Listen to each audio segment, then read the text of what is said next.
2024년 9월 1일 주일 아침을 여는 생명의 큐티 시간입니다. 오늘 말씀은 느헤미야 1장 1절에서 11절 말씀으로 동족의 아픔을 끌어안고 기도하는 사람이라는 제목으로 함께 말씀을 나누도록 하겠습니다.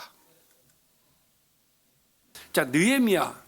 자, 우리가 각 성경을 읽을 때 이 사람이 언제 활동을 했는지는 좀 알아둘 필요성이 좀 있어요. 자, 느헤미야가 활동을 한 것은 언제였냐면 이스라엘이 망하고 유다가 망하고 그리고 나서 한 100년 이후 사람이에요, 이분이. 자, 그러니까 이스라엘이 나라를 잃었을 때 그리고 포로로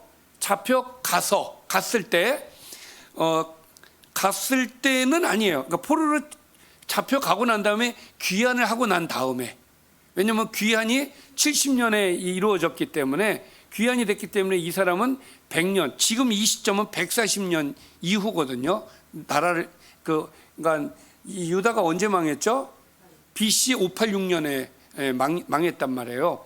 그러니까 그 이후 140년, 그러니까 BC 445년, 오늘 이야기는 BC 445년 때 이야기가 되겠습니다. 그래서 느헤미야의 이야기로 시작이 되어지는데, 자, 말씀 들어가면서 좀 더 보충해야 될 것들은 좀 진행을 할게요. 하가랴의 아들 느헤미야의 말이라. 자, 느헤미야서는 느헤미야가 썼다는 얘기예요. 아닥사스다 왕 제20년. 자, 아닥사스다는 어느 나라 왕일까요? 지금은 페르시아가 그 제국을 이끌을 때란 말이에요. 그러니까 페르시아 왕 아닥사스다 왕 제20년에 기슬루월에 내가 수산궁에 있는데, 그러니까 무슨 얘기냐면 이 느헤미야는 궁에서 일하는 사람이었다는 거예요. 그러니까 포로로 잡혀간 사람 중에 귀환된 사람들도 있지만 귀환하지 않은 사람들도 있어요. 그 귀환하지 않은 사람 중에 한 사람이 바로 느헤미야이고, 느헤미야는 선지자가 아닙니다. 느헤미야는 그냥 평신도예요. 자, 그리고 이 느헤미야가 궁에 있었다는 얘기는 궁에서 일하는 사람이었다는 얘기예요. 자, 궁에 있는데 내 형제들 가운데 하나인 하나니가 두어 사람과 함께 유다에서 내게 이르렀기로 내가 그 사로잡힘을 면하고 남아있는 유다와 예루살렘 사람들의 형편을 물은즉, 이 문장이 조금 헷갈리게 좀 되어 있어요. 그래서 잘 들으셔야 됩니다. 자, 내 형제들 가운데 하나니라고 하는 사람이 있었어요. 근데 그 사람이 두어 사람과 함께 유다에서 내게로 왔다는 거예요.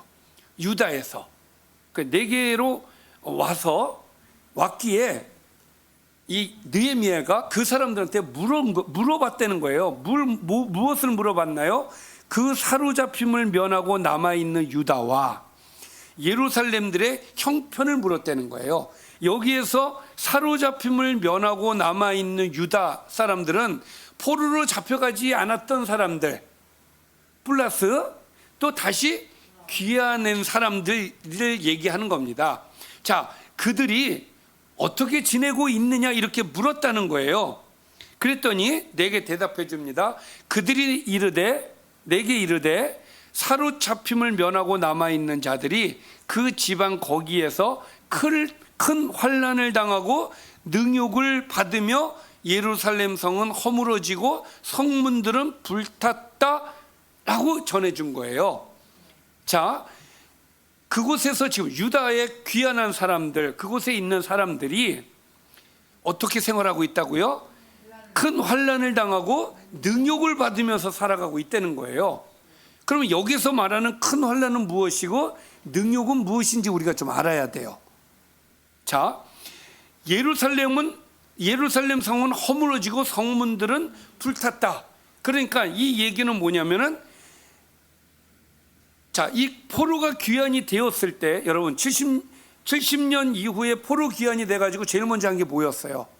성전 재건이었단 말이에요. 그래서 성전 재건을 어렵게 스룹바벨 중심으로 해서 성전을 만들게 되죠. 그래서 스룹바벨 성전, 우리가 이 성전을 좀 구분할 때 솔로몬이 지은 성전을 솔로몬 성전, 그리고 스룹바벨 중심으로 다시 재건한 성전을 스룹바벨 성전이라고 얘기하고, 이 이후에 이제 헤롯 시절 때 또 다시 재건한 성전을 헤롯 성전이라고 또 이야기를 해요. 그러니까 지금은 스룹바벨 성전이 재건이 되어 있었지만 성전은 그렇게 재건이 되어 있었는데 예루살렘은 파괴된 채 그대로 있었던 거예요. 그러니까 여러분, 전쟁이 지나가고 나면 온 건물들이 다 폐허가 되지 않습니까? 그 폐허가 된 그 상태에서 다시 건물들이 세워져 가지고 그렇게 편안하게 살지 못했다는 거예요. 그러니까 특히 성벽이 문제였어요. 예루살렘 성벽이 무너져 있는 상태로 그대로 있다 보니 주변에 있는 사람들이 공격을 해서 약탈을 하고, 또 그 주변에 있는 그런 어떤 짐승들이 와서 괴롭히고, 이런 일들의 환난과 능욕을 얘기하는 겁니다. 그래서 이런 일들을 들은 거예요. 그 이야기를 들은 이 느헤미야는 그 말을 듣고 어떻게 했느냐? 4절 말씀에 보니까 내가 이 말을 듣고 앉아서 울고 수일 동안 슬퍼했다는 거예요. 그러고 보면 느헤미야는 애국자예요. 나라를 사랑하는 마음이 굉장히 뜨거웠어요. 자기는 지금 돌아가지 못하고 있는 상황이기는 하지만 그래도 고국에 있는 자기 백성들이 좀 잘 살았으면 하는 그런 간절한 마음이 있었다는 것은 나라를 사랑하는 마음이 있었다는 거죠. 근데 그들이 잘 살지 못하고 환난과 능욕 가운데 있다 하니 마음이 너무 아픈 거예요. 그래서 수일 동안 어떻게 했다고요? 울었다는 거예요. 엉엉 울었다는 거예요. 너무 마음이 아파서. 그리고 슬퍼하면서 하늘의 하나님 앞에 금식하며 기도하였다. 할렐루야. 이 느헤미야에 대해서 우리가 이제 하나하나씩 우리가 좀 알아가게 되어지는데, 느헤미야는 애국자이고 또 하나님을 잘 믿는 사람이었다. 하나님을 사랑하는 사람이었다. 왜 하나님 앞에 금식하며 기도했겠습니까? 하나님을 믿었기 때문에 금식하고 기도하는 거 아니겠습니까? 그는 나라를 생각하면서, 나라를 정말 안타까워하면서 하나님 앞에 금식하며 기도하기 시작을 했어요. 자, 어떤 내용으로 하나님 앞에 기도했는지 5절부터 7절까지를 보면 그 기도의 내용이 나옵니다. 5절을 보니까 이르되 하늘의 하나님 여호와 크고 두려우신 하나님이여, 주를 사랑하고 주의 계명을 지키는 자에게 언약을 지키시며 긍휼을 베푸시는 주여 간구하나이다. 여러분, 이 5절 말씀을 보면 이 느헤미야는 하나님의 말씀을 잘 지키는 자다, 잘 안 지키는 자다. 그걸 어떻게 알 수 있죠? 네, 하나님 앞에 당당하게 기도를 합니다. 하나님, 저는 계명을 잘 지키고 있습니다. 언약을 잘 지키고 있어요. 긍휼을 베푸시는 하나님, 언약을 잘 지키고 계명을 잘 지키고 긍휼을 베푸시는 하나님이여 하면서 이렇게 얘기할 수 있는 건 내가 계명을 잘 지키기 때문에 이 말을 할 수 있는 거 아니겠습니까? 느헤미야는 이런 사람이었어요. 자, 그리고 기도합니다.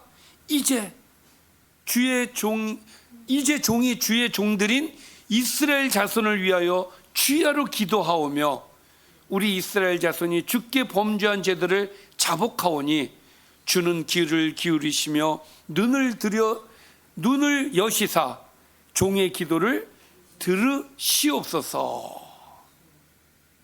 하나님 앞에 기도를 하기 시작합니다.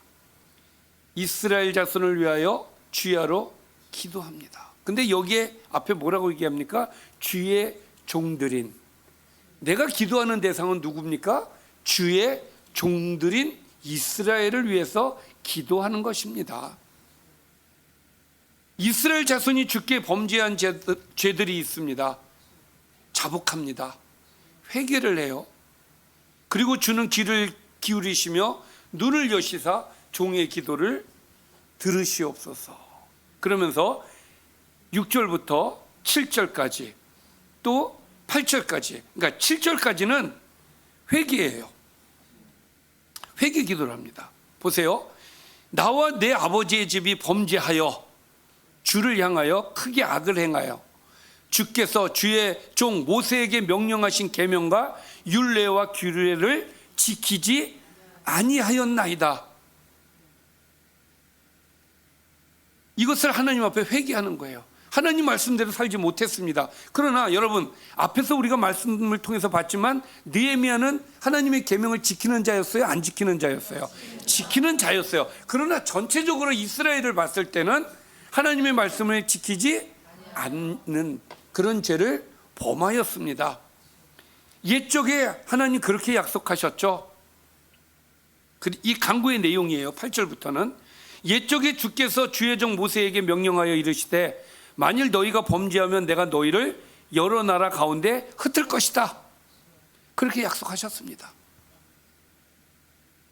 뿐만 아니라 만일 내게로 돌아와 내 계명을 지켜 행하면 너희 쫓긴 자가 하늘 끝에 있을지라도 내가 거기서부터 그들을 모아 내 이름을 두려고 택한 곳에 돌아오게 할 것이다. 하신 말씀을 이제 청하건대 기억하옵소서. 자, 느헤미야의 기도 방법을 우리가 좀 배울 필요성이 있어요. 느헤미야의 기도 방법은 하나님의 말씀을 근거를 가지고 하나님 앞에 기도하는 거예요.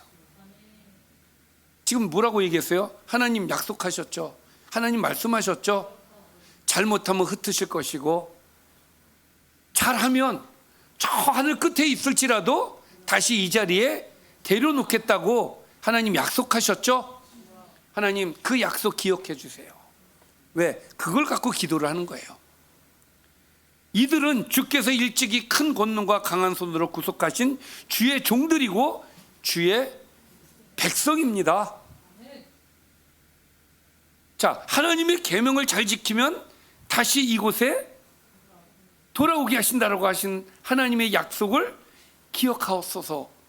그리고 이 얘기를 하는 거예요. 하나님, 이들은 하나님의 종들입니다. 주님의 백성입니다. 주여 구하오니 귀를 기울이사 종의 기도와 주의 이름을 경외하기를 기뻐하는 종들의 기도를 들으시고. 할렐루야. 종의 기도와 주의 이름을 경외를 하기를 기뻐하는 종들의 기도, 그러니까 함께 기도를 하는 거예요. 자기 혼자만이 아니라 연합해서 하나님 앞에 간구하는 겁니다. 이 종들의 기도를 들으시고 오늘 종이 형통하여 이 사람들 앞에서 은혜를 입게 하옵소서 하였나니, 이렇게 기도를 했다는 거예요. 은혜를 입게 하옵소서. 무슨 얘기예요? 나의 기도를 들어 주옵소서. 자, 여기까지 기도의 내용이 오늘의 내용입니다. 1장의 내용이에요. 자, 그때 내가 왕의 술관원이 되었느니라.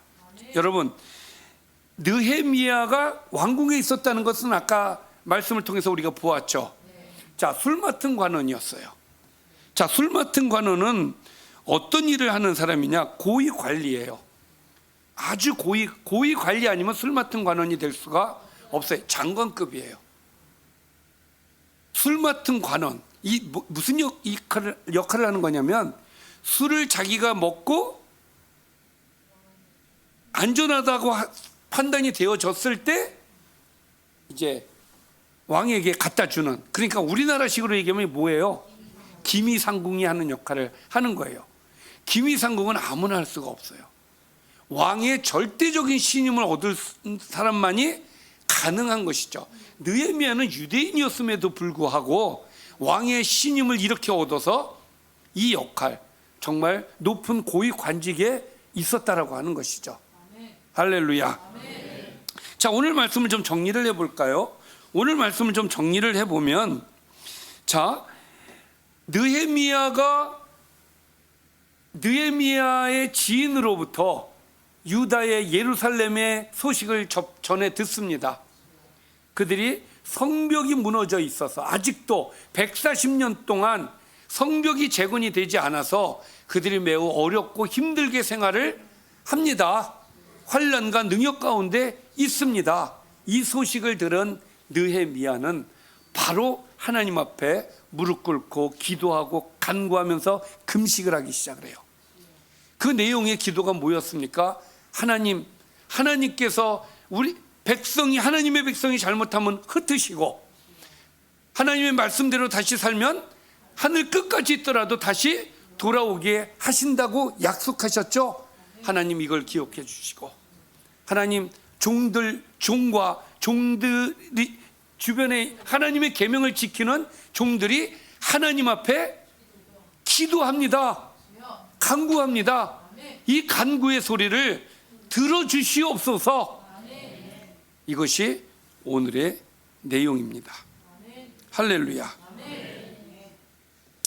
자, 오늘 말씀을 통해서 우리가 생각하고자 하는 것, 원포인트 하나를 여러분들에게 말씀을 드리면, 느헤미야의 기도 방법이에요. 저는 여러분들이 하나님 앞에 당당하게 기도할 수 있는 사람이 되기를 바랍니다. 그러려면 느헤미야처럼 평소에 신앙생활을 잘해야 돼요. 그리고 기도는 반드시 하나님의 말씀을 근거로 해서 기도해야 되는 거예요. 하나님 이렇게 약속하셨죠? 여러분들 그렇게 기도하십니까? 그렇게 기도해야 되는 거예요. 하나님 이렇게 약속하셨죠? 그래서 이 약속을 갖고 하나님께 기도합니다. 약속 지켜주세요. 이렇게 기도할 수 있어야 돼요. 말씀을 근거로 해서. 항상 하나님 앞에 기도할 때 하나님 이렇게 약속하셨죠? 이렇게 하나님 앞에 기도하시면 하나님께서 그 기도로 들어주십니다. 오늘 참 드리고 싶은 말씀은 참 많지만, 원포인트, 느헤미야의 기도 방법을 우리가 배우자. 이 말씀을 드리면서 오늘 말씀을 마치겠습니다. 기도하겠습니다. 살아계신 아버지 감사합니다. 오늘 말씀을 통해서 우리가 하나님 앞에 기도할 때 하나님 말씀을 가지고 기도하기를 원합니다. 이것을 깨닫게 해주셨습니다. 하나님 말씀을 많이 보게 하여 주시고, 말씀을 믿고 그 말씀을 가지고 하나님 앞에 부르짖는 주의 백성이 되게 하여 주시옵소서. 예수님의 이름으로 기도드리옵나이다.